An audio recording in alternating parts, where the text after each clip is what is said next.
শ্রী শ্রী রাম মুরারি দহ গ্রাম ধাম বিবি আশাপুন্নেসা নাম কি কইব হরে রবা খান ইন্ডের অমরাপুর নবগঙ্গার উত্তর ধার ৭৫,০০০ টাকায় করিলাম নির্মাণ। এদেশে কারো সাধ্য বাঁধিয়া নদীর অঙ্গ জলমাঝে কমল সমান। কলিকাতার রাজচন্দ্র রাজ ১২২৯ সালে শুরু করি কাজ, ১২৩৬ সালে সমাপ্ত দালান। ইতি Salim Chowdhury. Hello viewer, this is me Abir Rafi. Welcome back to another brand new video. আজকে আমি চলে আসছি ঝিনাইদহ, এবং ঝিনাইদহের পুরাতন এবং ঐতিহ্যবাহী একটা বাড়ি আছে যেটা হচ্ছে মিয়ার দালান।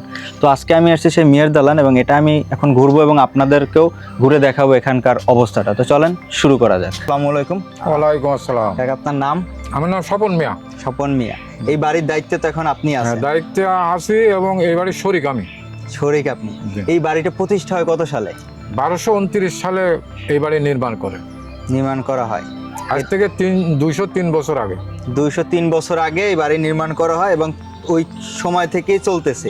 হ্যাঁ, আপনারা তো দেখলাম মনে হয় আমরা ভিতরে আপনিই ছিলেন, আপনি এখানে বসবাস করেন, মানে স্থানীয় বলতে বাড়ির মালিক তো এখন তাহলে আপনি? হ্যাঁ, আমি বাড়ির শরিক। এটার মূলত মালিক ছিল কে? একদম মালিক ছিল সলিম চৌধুরী, সম্রাট শাহজাহানের বংশের একজন। উনি ছিল আউলিয়া, আল্লাহর ওলি। আচ্ছা, উনি এইটা প্রতিষ্ঠা করছিল? হ্যাঁ, এই বাড়িটা নির্মাণ করছিল। ইনার আছে কাহিনী আছে, প্রথম স্ত্রী সন্তান ছিল, তারপরে ওনার অনগত একটা জেন ছিল, তারপরে কোরআনের লাইনে একটা উস্তাদও ছিল। আচ্ছা, এই মতো অবস্থায় উনি ভ্রমণে আসে। ভ্রমণে এসে ঘোষের মেয়ে বিয়ে করে। ওনার ঘোষের মেয়ে নদীতে গোসল করতে আসছে, আর উনি নদীতে যাচ্ছে নৌকায়। ওনাকে দেখে মুগ্ধ হয়ে মুসলমান মানে বিয়ে করে। ওই মেয়েটার বৈশিষ্ট্য ছিল পরীর মতো দেখতে, আর পা পর্যন্ত ছিল তার চুল। নাম ছিল মুরারি বালা। আচ্ছা, তা ওনাকে প্রস্তাব দিয়ে মুসলমান মানিয়ে বিয়ে করে যখন বাড়ি উঠতে যায়, তখন ওনার বাপ বাড়ি উঠতে দেয় না, ওনাকে বাড়ি থেকে বিতাড়িত করে দেয়। তখন কোরআনের লাইনে যে উস্তাদ, সেই উস্তাদের কাছে কয় যে আমার বাপ তো বিতাড়িত করে দিল, আমি এখন কি করতে পারি? তা বললো যে সমস্যা নেই, তুমি নদীপথে চলে যাও, যেখানে যাই দেখবা যে ব্যাঙে সাপ ধরে খাচ্ছে, সেখানে বাড়ি করো। তা উনি নদীপথে এসে এই জায়গায় এসে দেখে যে ব্যাঙে সাপ ধরে খাচ্ছে। সাপে ব্যাঙ ধরে, কিন্তু এইখানের ব্যাঙে সাপ ধরে খাইছে, এরকমের একটা ইতিহাস ছিল, মানে কাহিনী ছিল, যার ফলে উনি যেখানে বসতি স্থাপন করে। হ্যাঁ, স্থাপন করে। তখন আমার বিবি কাজের মেয়ে, কাজের ছেলেদের রেখে তাবু খাটিয়ে সুন্দর একটা পরিবেশ করে নলডাঙ্গা রাজার কাছে বলে যে আমার জমি দিতে হবে, আমি বাড়ি করবো। তখন ওনার পরিচয় শোনার পরে বললো যে ঠিক আছে, তুমি খাজনা দাও। তখন পুরো গ্রামের খাজনা দিয়ে দেয়। দিলে ওনার বিবির নামে নামকরণ হয় মুরারি বালা থেকে মুরারি দহ। তারপরে উনি চলে যায় কলকাতা যায় রাজচন্দ্র রাজমিস্ত্রি নিয়ে আসে, 3টে যোগালে নিয়ে আসে। আর ওনার অনগত জেন ছিল, ওই 5 জন মিলে 7 বছর বাইরে বিল্ডিং তৈরি করে। 5 জন মিলে 7 বছর সময় লাগছে বিল্ডিংটা তৈরি করতে। এই যে মিয়ার দালান বলে, তাহলে এটা আমার বাপ চাচারা কিনার পরে বসবাস করতে করতে আশেপাশের লোকজন ওই মিয়ার দালান হয়ে গেছে। মানে মূলত মিয়া হচ্ছে আপনারা, আপনাদের বংশ হচ্ছে মিয়া, এই কারণে এখন মানে আপনাদের নাম অনুসারে এটার নাম হয়ে গেছে মিয়ার দালান।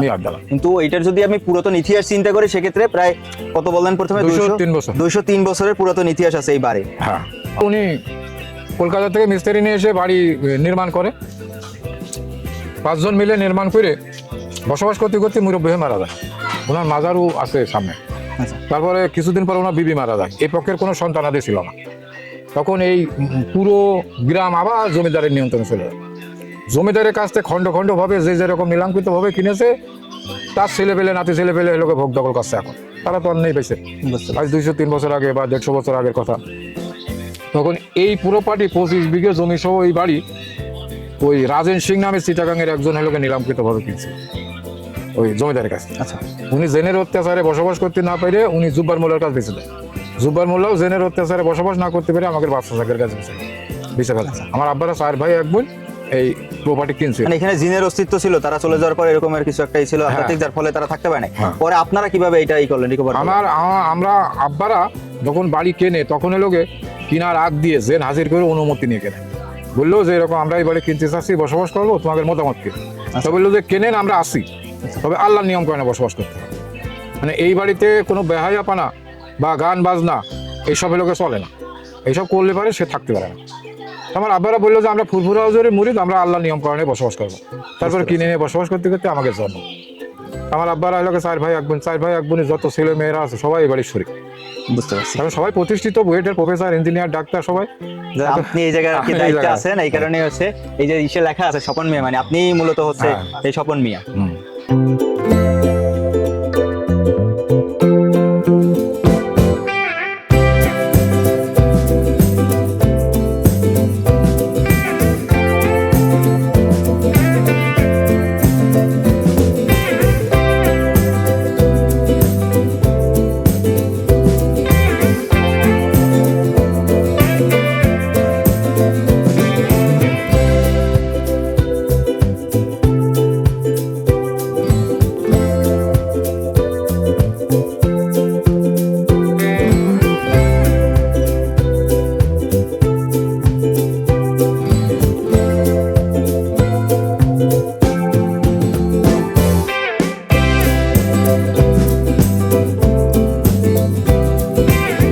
বলতেছিলাম এই মিয়ার দালান যে এর মালিক এখন বর্তমানে যে পরিচালনার দায়িত্বে আছে স্বপন মিয়ার সাথে। তো অবশ্যই ওনার সাথে কথা বলে ভালো লাগলো এবং এই বাড়ির ইতিহাস সম্পর্কে আমরা জানলাম, এবং আপনারাও আসলে অবশ্যই হয়তো আঙ্কেলকে পাবেন এবং ওনার সাথে কথা বলবেন। এই আঙ্কেল, আসসালামু আলাইকুম, ওয়ালাইকুম আসসালাম। ইনশাআল্লাহ দেখা হবে। আচ্ছা। ঠিক আছে।